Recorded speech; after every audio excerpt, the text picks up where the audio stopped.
another fall book that's amazing if you want to just be in your feels and cry. Maybe you don't, but like sometimes I do. Everything is stronger than her and wants to kill her frequently. So it's fall season, baby. Hi everyone, I'm Jessica Nicole Dickerson, aka J&D, and welcome back to another video. So in today's video, I wanted to share some of my fall favorite reads.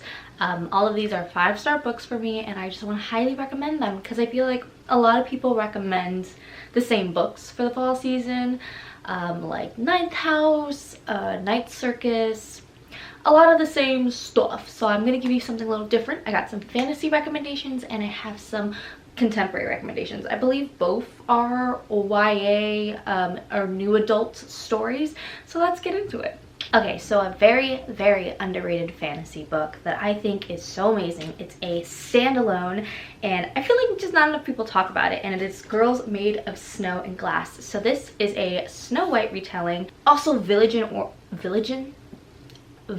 origin story. I can speak, I promise. So this gives you both perspectives of the Snow White character and the villain, the evil queen, and it's just so good. It's also very sapphic. There's a cute little romance in here, and it just gives me very fall, wintry vibes. Definitely like winter more so than fall. You're gonna notice that a lot of my recommendations are kind of retellings of stories, and that's just because I really love like reimagined stories for the fall time of especially classic tales. They're just super fun, very creative, and this has such a great take on the story of the evil queen and Snow White because it just kind of depicts what happens to people's lives, what makes them make those choices, because you're just like, why would you do this to yourselves? But let me read you the first sentence. Lynette first saw her in the courtyard. Well, the girl was in the courtyard. Lynette was in a tree. It's just cute from get-go. It's so good. There's a woman who is trying to become a doctor. The princess character is trying to find her agency when it comes to like becoming queen and learning responsibilities and educating herself on the history of her land and her father and her previous mother and her new mother. And then her mother is just like been manipulated since birth. I don't want to spoil too much, but it's just the way it talks about science and how growing up being nurtured into the creature that you are. Top tier. Love it. Please check it out. Sapphic fantasy. Ooh. Now if you're looking for more of a school setting for the fall time, I would highly recommend The Black Witch by, what is her name? Laurie Forrest. So this one I just picked up randomly because it just sounded really good. The main character, protagonist, I forget her name, Ellerin. She wants to become like have a regular schmegular job, and because of the status of her aunt's like, no, you don't need an education, you don't need a job, just marry someone rich, and like that's all you need to do. The girl, because she is in this well-renowned family, like her grandmother was this magical witch who like basically brought together the realm, but brought it together by oppressing others, which also is a very interesting topic in this book about religion and history and how it's manufactured by the winners. Such a good conversation. But yeah, so Ellerin really wants to go to school, get an education, get a regular job, and not worry about all this witch stuff. She's like, I don't want it. I want to have a nice job, enjoy my life. And she learns about racism and what it's like to be in the real world. I feel like this book is really talking about like white privilege in essence, but obviously this book talks about so many other races, not just like people. It's fantastical. It's very interesting, and it's also in a school setting. Very dark academia vibes. There's lots of bullying in this book, just letting you know, but there's also dragons and like just so many cool magical elements. It's so good, and you actually get the school setting. It's not one of those dark academias where like that's just the backdrop is a school. No, she's going to class. She's trying so hard to focus on her classes and do well, while everyone around her is forcing her to portray this image and like bring her down. So many great discussions. Hefty like fantasy book that is also, I think, has 2 other books out that I really want to read this fall, so I kind of want to reread this and get into it. It is such a good book. So it's like a good kind of dark academia vibe, but also super high fantasy, paranormal romance. We love. The first sentence. Take that, you stupid Icarol.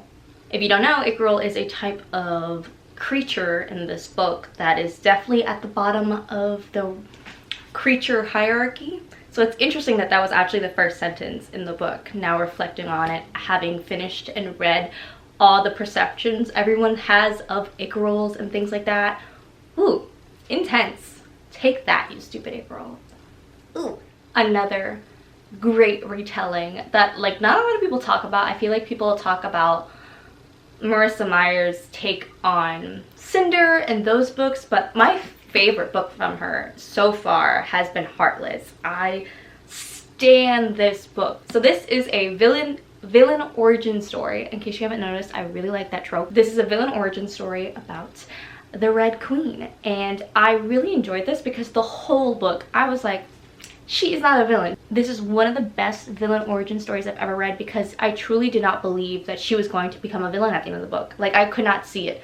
All she wants to do is create her own agency. She doesn't want to get married to like a wealthy family. She wants to own her own cupcake bakery shop.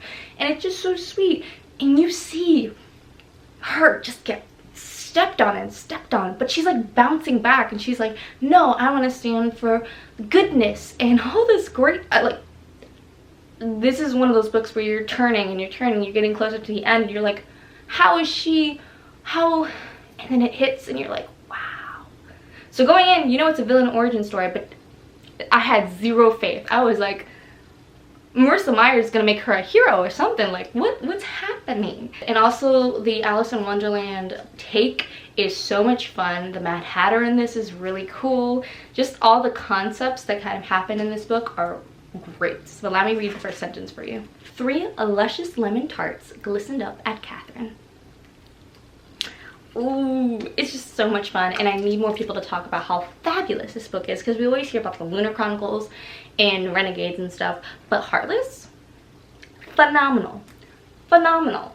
Favorite villain origin story I have ever read, and I highly recommend the audiobook for it too. And also check out this cover. Stunning. One of the prettiest books I own, truly. Truly. For all my people who love The Cruel Prince, which is again a phenomenal story, fae story, but I will recommend An Enchantment of Ravens by Margaret Rogerson. This is fantastic. Also a great fae story. I feel like people have heard about this, but the hype definitely has died down. This is just such a fun story about a girl who lives in the fae world, is an artist, and she paints pictures of the fae. And she makes the error of painting life into this one fae, and I don't know, I don't want to give too many spoilers, but she gives him life. It gives him a different portrayal than she's supposed to. Fae are not supposed to be emotional creatures, and that's displayed as being really, really bad. So what does he do? Kidnaps her and takes her away. What? It just gets wild and crazy, and it's such a fun introduction to the fae world. If you haven't read any fae stories like The Cruel Prince or any like Holly Black books, I feel like the Spider Chronicles, that's also a good recommendation. I want to reread the Spider Chronicles so bad. I read them as kids and I loved them so much. But I just love this. This is definitely a romantic book. I would say all the books I recommend are pretty heavily romantic just because I love to see romance in books. It's fun, but I also like this because it's a story about a girl who is also creating her own agency, even though she's been kidnapped by a monster who is definitely way stronger than her, and she lives in a world where everything is stronger than her and wants to kill her frequently. Let's check out the first sentence. My parlor smelled of linseed oil and spiked lavender, and a dab of lead tin yellow glistened on my canvas. Definitely very lyrical. Those were the 4 fantasy. Now diving into some contemporary fall recommendations that again I feel like are a little not talked about as much but should be. One of my favorite YA contemporary authors is Tiffany D. Jackson, and I would highly recommend Monday's Not Coming if you want a more psychological story that's thriller based but still feels like a YA contemporary. And I made the mistake of reading this book in public and definitely bawled my freaking eyes out. It was a little embarrassing, but you know what? That just tells you how good this book is. It made me cry in public. Like, could not stop, just crying. This is a story about a girl whose best friend Monday goes missing, and she seems to be the only one worried about it. Everyone else is like, chill, like, girl, calm down. She's like, nah, that's my best friend we're talking about here. I'm gonna go find her. Things go horribly wrong.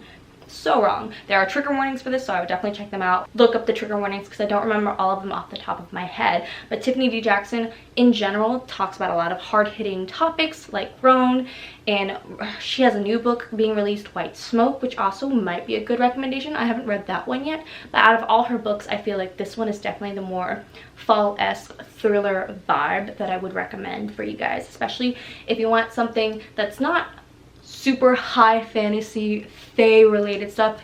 This is about a girl who's gone missing and her best friend's like, okay, it's up to me to find this hoe because ain't nobody looking for her, not even the police. So it's just weird vibes. But let me read the first sentence to you. This is a story of my best friend's disappearance.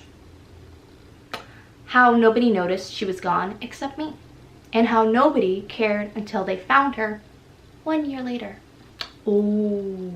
Another one that I recommend, I think I recommended it last year, but again, keeping that hype train up because I don't hear anyone talking about it, it is A Blade So Black by L.L. McKinley. So this is an Alice in Wonderland retelling. The last installment I think is coming out. I don't know if it's going to be a trilogy or how long it's going to be, but it's an Alice in Wonderland retelling. So in this world, it's like an urban fantasy.